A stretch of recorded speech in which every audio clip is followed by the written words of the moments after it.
Oke, tentunya masih kembali lagi di Narasi Lintas Generasi, diskusi tanpa caci maki, masih dengan narasumber kita Mas Dodi dan juga ada Mas Ari di sini. Oh ya, tapi sesi kita ini juga menarik loh Mas Dodi, karena sekarang kan biasanya kalau kita diabadikan lewat foto. Nah, kali ini kita diabadikan oleh seorang pelukis ya. Di sana ada Pak Suryadi Srintil yang sedang melukis Pak Dodi di sini. Oke, tadi mungkin kita kembali lagi ya. Tadi sempat keputus waktu break. Jadi tadi sampai soal literasi media yang lebih advance. Tadi kan kemudian ada digital literasi ya. Nah, kemudian kita sampai tadi di information literasi. Nah, boleh dilanjutin nih Mas Dodi, gimana tuh information ini literasi? ada satu contoh konkret dan ini saya ambil dari pergaulan saya dengan teman-teman juga. Itu ada seorang yang berargumen dan setelah itu mengutip sebuah berita yang berbahasa Inggris. Oke. Nah, dan kemudian kan ketika memakai berbahasa Inggris, sebagaimana sekarang itu menjadi mode, menyelip-nyelipkan kata Inggris itu menambah gengsi. Which is kita nggak tahu which is gitu. Sehingga saya juga punya temannya dipanggil Mas which is karena terlalu sering memakai kata which is itu. Nah, demikian juga ketika berargumen, ketika dia mengutip referensi, apakah itu riset, apalagi berbahasa Inggris, nah itu kan gengsi argumennya naik nih, sehingga seolah-olah itu benar. Nah setelah itu kemudian saya tanya, loh itu dari mana sumbernya? Nah dia sebut, dia kasihkan link, nah, kan bertanggung jawab sekali ini. Nah link itu saya klik. Nah begitu saya melihat judul dari link tersebut, yang itu situs namanya The Onions. The Onions. Saya jadi langsung ingat, loh ini kan sebetulnya situs untuk parodi. Jadi dia berhumor.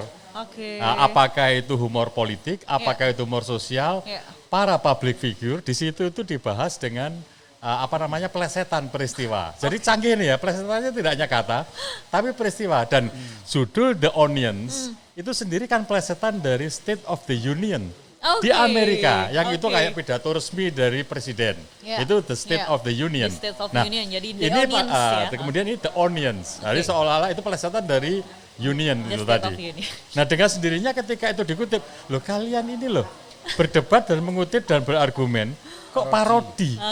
Nah di situ kan kita perlu untuk memahami medianya seperti apa, jenis kontennya itu apakah memang berita, riset, analisis, opini, ataukah sebetulnya itu humor, humor, satir, parodi dan seterusnya. Nah itu advance. Dan kita siapapun milenial itu bisa mendaki sendiri untuk memperbaiki dan mengasah kemampuannya untuk hidup dalam dunia digital, memahami medianya, media literasi, kemudian memahami teknologinya, digital literasi, dan setelah itu memahami karakter informasinya. Nah itu information literasi.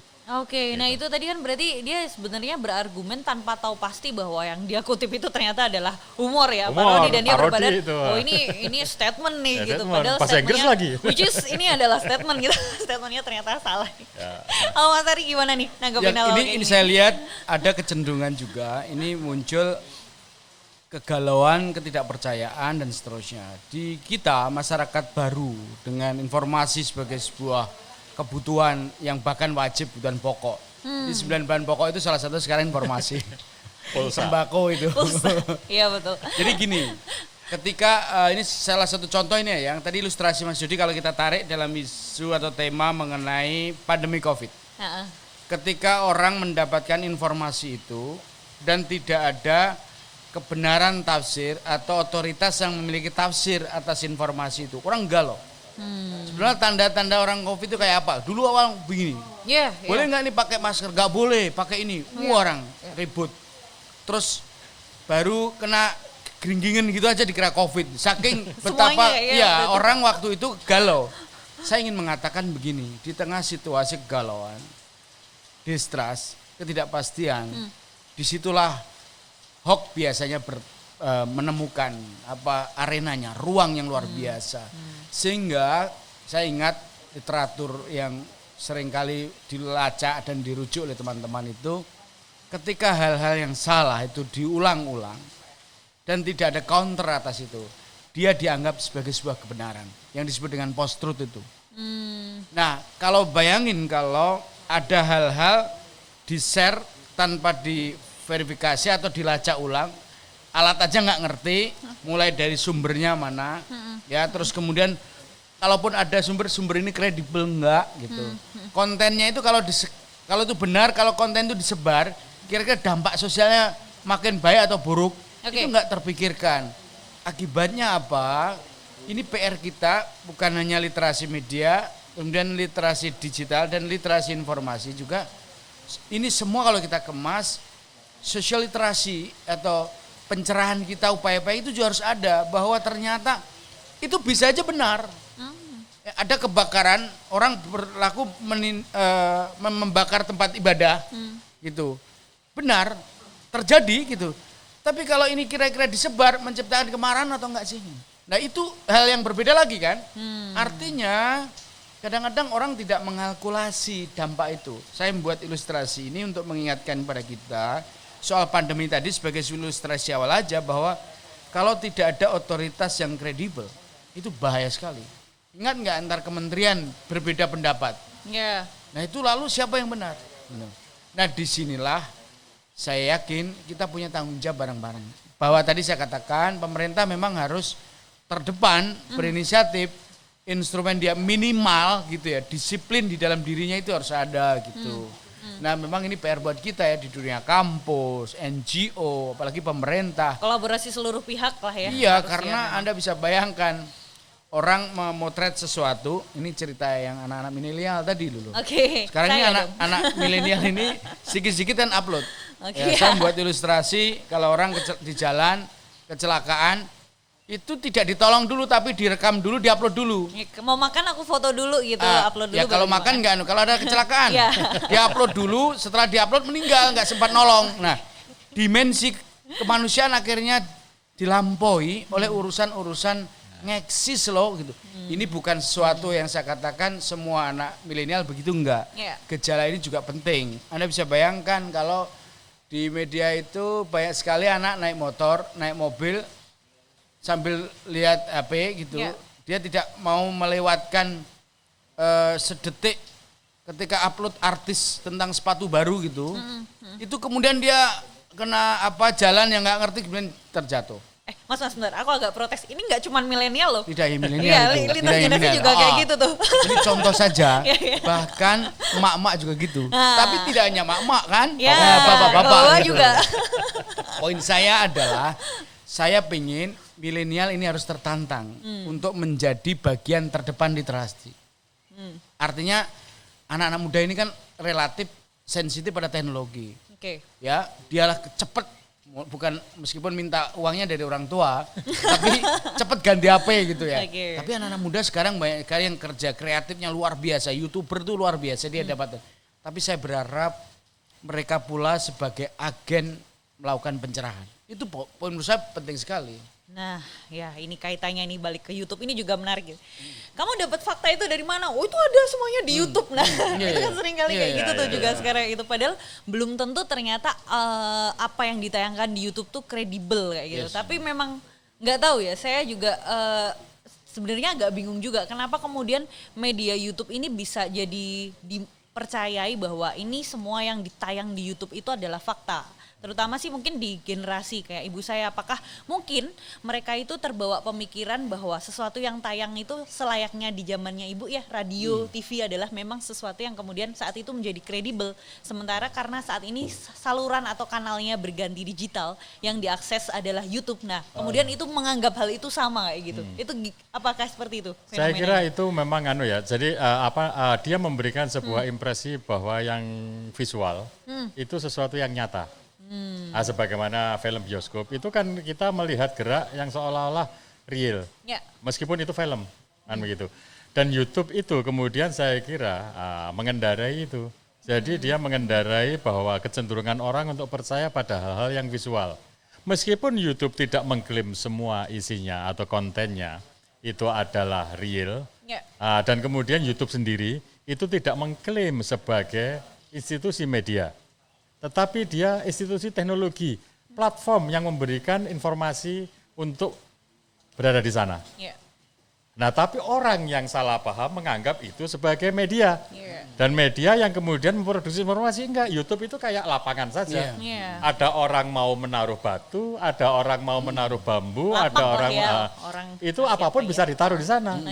Nah oleh karena itu kemudian berarti ada beda-beda di sana. beda-beda antara yang hiburan dengan yang faktual, ada yang serius, ada yang berhumor, ada yang bermutu, ada yang tidak bermutu. Nah, sehingga kita tidak perlu untuk, kita harus mengingatkan diri kita, tidak ada yang otomatis di YouTube. Dan itu bukan semua berita. Nah, itu sama juga berlaku, apapun yang informasi dari WhatsApp, itu berarti benar. Itu juga enggak. Jadi apapun, media sosial ini sebetulnya platform saja. Nah, kalau seandainya, dan mereka juga bertahan mengatakan, Mark Zuckerberg itu yang mendirikan Facebook itu mengatakan kita ini perusahaan teknologi. Karena apa? Kalau begitu dia mengaku perusahaan media, pertama kena pajak yang lebih besar. Kemudian yang kedua, dia akan dituntut oleh banyak pemerintahan. Itu harus bertanggung jawab terhadap isinya. Nah, sementara isinya tidak ikut bikin. Lah kalau pemiliknya saja itu menolak untuk mengklaim sebagai platform media.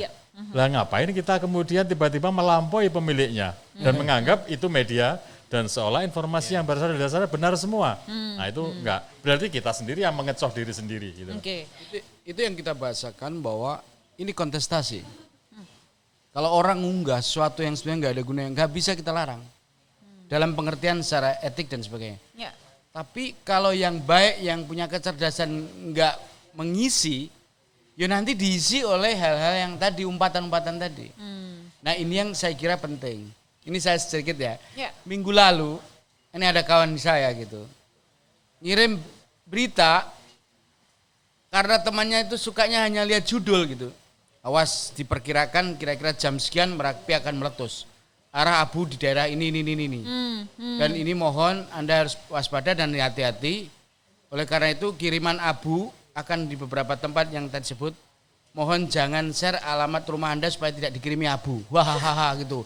Tapi kalau orang tiba-tiba, saya terakhir langsung ketawa saya, wah gendeng ini gitu.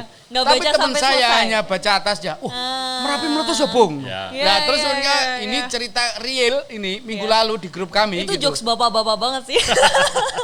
Saya itu, ya itu bukan milenial tadi, protesmu betul. Kelompok rentan bapak-bapak. Tapi dia terliterasi ya oleh dirinya sendiri dalam pengertian, saya harus belajar kayak gini. Terus langsung diingatkan, baca sampai selesai Bung. Oh iya, terus baru ketawa dia.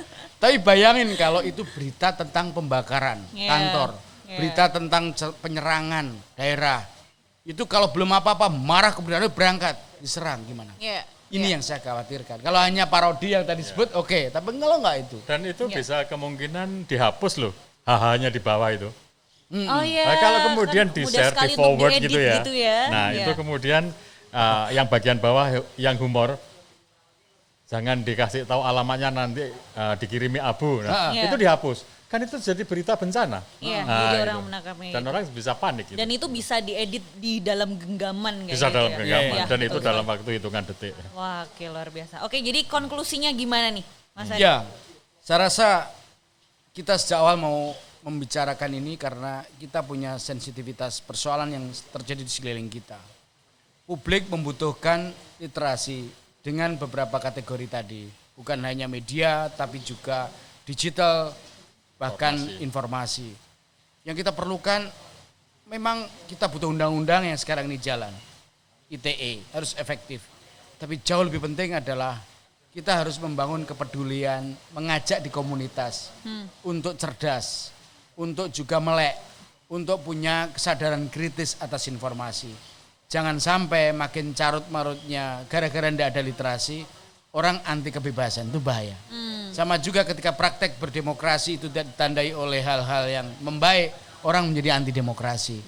Mari kita manfaatkan kebebasan ini dengan media yang ada untuk membangun keadaban, membangun peradaban, membangun kemanusiaan, spirit kecerdasan dan inovatif itu. Saya kira poinnya itu. Iya, nggak terasa kita sekarang sudah ada di penghujung acara dan tadi kita sudah menyimak ya konklusi dari Mas Ari dan juga Mas Dodit ya. Tadi menyampaikan ini kayaknya pesan untuk saya pribadi juga nih. Jadi generasi milenial yang harus cerdas kayak gitu ya. Oke, dan tentunya nih Mas Dodit seperti biasa ya, kita selalu ada kenang-kenangan. Aduh, ini dari narasi lintas generasi. Ini khusus spesial untuk Mas Dodi yang sudah bersedia menjadi narasumber kita di episode kali ini. Oh, bagus ya, ini. Boleh ditunjukkan. Narasi lintas generasi. Ya, agak diangkat. Nah, juga ada lukisannya sudah jadi. Nah, ini dia. Ini lukisannya Mas Dodi nanti juga. Ya. Oke, terima kasih sekali juga, Mas Dodi, Mas Hari.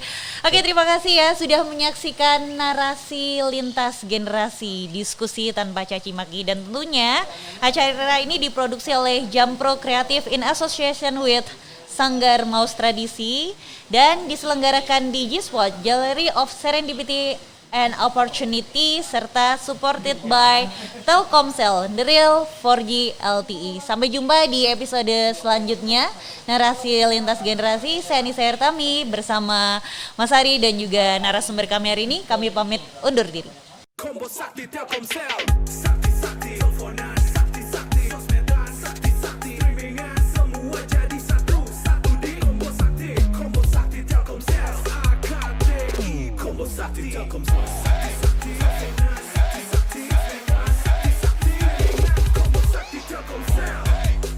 Sakti buat pakai aplikasi apa aja, kapan aja. Kombo Sakti Telkomsel, gak worry, 30 hari.